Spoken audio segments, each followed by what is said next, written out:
Guys আজকে আমরা পাপড়ি চাটের আমাদের প্রথম দোকানের ফার্স্ট রিভিউ। তো দেখতেই পাচ্ছ এবারে আমরা পাপড়ি চাট এখানে বেলাবেলি শুরু করে দিয়েছি। পাপড়ি চাটের ইয়াটা আর এখানে বেলা হচ্ছে বেল।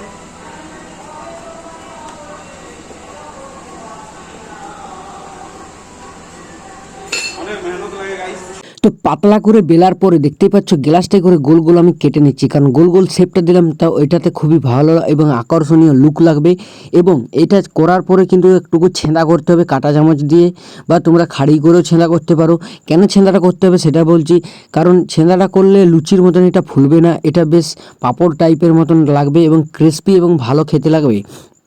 তো আমরাও ভেবেছিলাম এই রেসিপিটা খুবই জটিল, কিন্তু জটিল না, খুবই সহজ। তো দেখতেই পারছো আমরা বাড়িতেই করে নিয়েছি ওই জন্যেই। তো যদিও এটা দোকানের জন্য করা হচ্ছে পুরো মালটা, কিন্তু তবুও এটা বাড়ির জন্য তোমরা করতে পারো। যারা ভাবছে জটিল, কিন্তু জটিল না, একদম সহজ বন্ধুরা। আমরা ভেবেছিলাম জটিল, কিন্তু একদম সহজ। আর দেখতেই পাচ্ছো পাপড়ির কালারটাও কত সুন্দর এসেছে ভাজার পরে। তো এখন এই টাইমে চলে এসেছি আমরা ডেকোরেটরের মাল নিতে। তো ডেকোরেটরের মাল নিয়ে যাব তাড়াতাড়ি, কারণ এখন 8:30 প্রায় বাজে। দোকান খাঁচাতে খাঁচাতে 11টা 12টা 1টা বেজে যাবে, কারণ আমাদের যেহেতু দোকানটা অনেকটা পরিমাণ বড়, তো মানে যাতে মানুষজন বসে পড়ে এখানে খাবার খেতে পারে খুবই ভালোভাবে। তো সেই জন্যেই দোকানটা অনেকটা বড় করা হয়েছে এবং টোটোর ভিতরে আমি ছিলাম। তো টোটোর ভিতর থেকে আমি মালটা নিয়ে যাচ্ছি এবং মালটা নিয়ে যেয়ে পরে দেখাচ্ছি তোমাদেরকে যে আমাদের মেন প্লেসটা কোন জায়গায় আমাদের দোকানটা করেছি, এবং রাতের দিকে দেখাবো যে দোকানটা কীরকম লাগছে। আর গৌরটা দেখতেই পাচ্ছ আমার পেছনে মোটরসাইকেল নিয়ে আসছে। তো এইটা হচ্ছে হরি মন্দিরের মেন সামনেটা, আর এইখান থেকে জুম করে তোমাদেরকে দেখাচ্ছি এটা হচ্ছে আমাদের লোকেশনটা।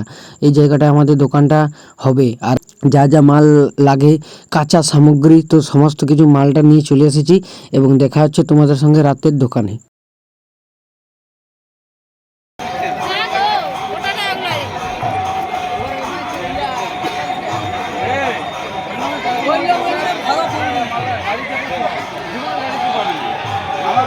গৌণ নিতাই পাপড়ি চাট সেন্টার।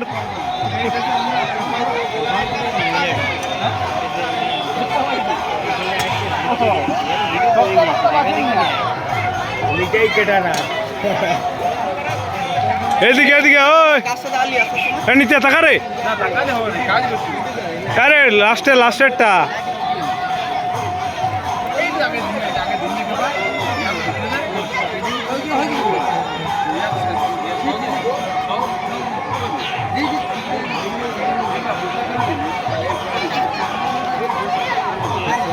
পাপড়ি চাট 20 টাকায় পাপড়ি চাট।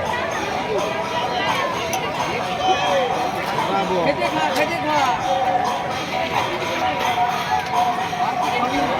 নিরামিষ